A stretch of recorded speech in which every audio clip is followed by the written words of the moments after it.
I don't think people realize what a massive opportunity you have to get a top score on the LSAT in September 2024 or beyond now that Logic Games is no longer on the test.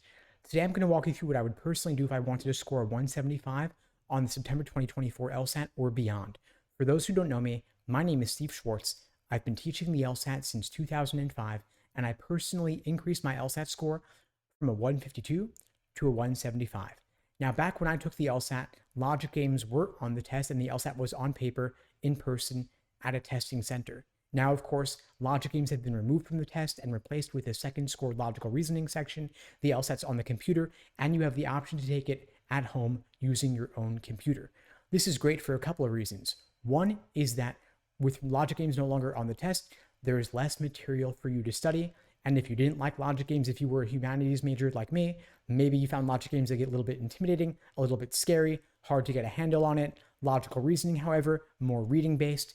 And the LSAT, of course, is a test of pattern recognition, especially so in logical reasoning. You have all these different question types, all these different methods of reasoning, and the more time that you can devote to understanding those methods of reasoning, the more likely you're going to be able to spot them on test day itself. And so the fact that you can now devote 2/3 of your study time to logical reasoning rather than only 1/3 means you can now double the time that you devote to doing hundreds, maybe thousands of practice questions so that you will have seen everything they could possibly throw at you when you get there on LSAT test day itself. Now, the September LSAT is a great option because, of course, it's not just 1 month away. You have more like a month and a half, depending on when you're watching this video.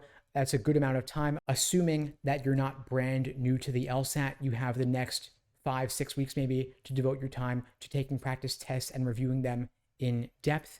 And September LSAT scores come back September 25th, meaning you can apply to law school the same month that applications open. All else being equal, better to apply to law school earlier rather than later. And so if you hit your goal score on the September LSAT, you can then apply to law school within a couple of weeks at most after law schools have opened their applications. Now, if you're not ready when September LSAT scores come back, if you do not hit your goal score, of course, you can retake the LSAT in October or November.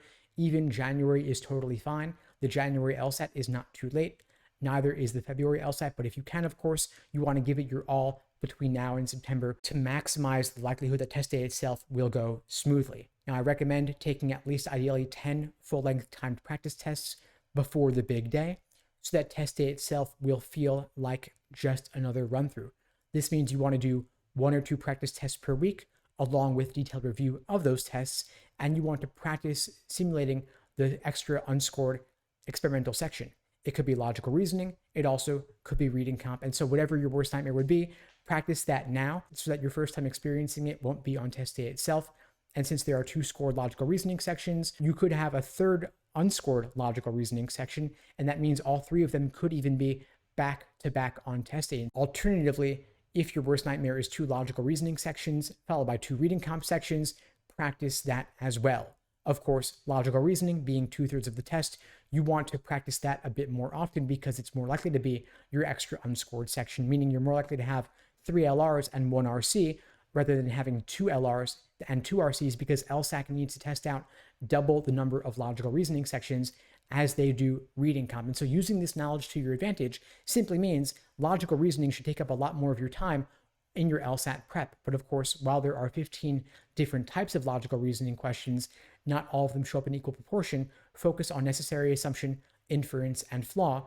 Make sure you've mastered those 3 since they are the most common types of logical reasoning questions on the test. And you also want to make sure that you are aware of common misconceptions that students are under about these logical reasoning question types.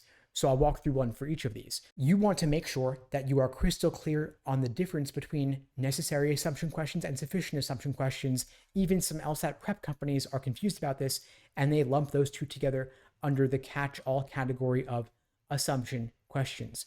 Oftentimes, when a new student joins one of our programs, whether it's our one-on-one coaching program or our small group program, we find they are confused about this and they're getting questions wrong as a result, meaning they're taking a necessary assumption question to be asking for a sufficient assumption. And once we correct a student on this misconception, we oftentimes see an instant boost in their score because going forward, they're now getting all of these questions right when they used to get all of them wrong. Additionally, you want to make sure that you are clear on the distinctions within the inference category, must be true questions versus most strongly supported questions, again, are asking for very different things. A must be true question is asking for something that is 100% guaranteed by the stimulus, while in contrast, a most strongly supported question is simply asking for something that is incredibly likely based on the stimulus, but is not necessarily 100% guaranteed.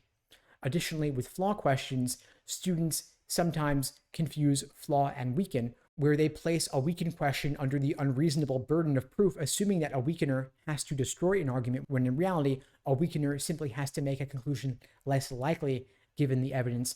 But we are not looking to necessarily destroy the argument, meaning the argument does not need to be fundamentally flawed. It just needs to contain a gap of some kind, and that is totally fine. Anyway, folks, that's all for now. If you need anything, reach out. I'm happy to help. And in the meantime, I wish you all the best and take care.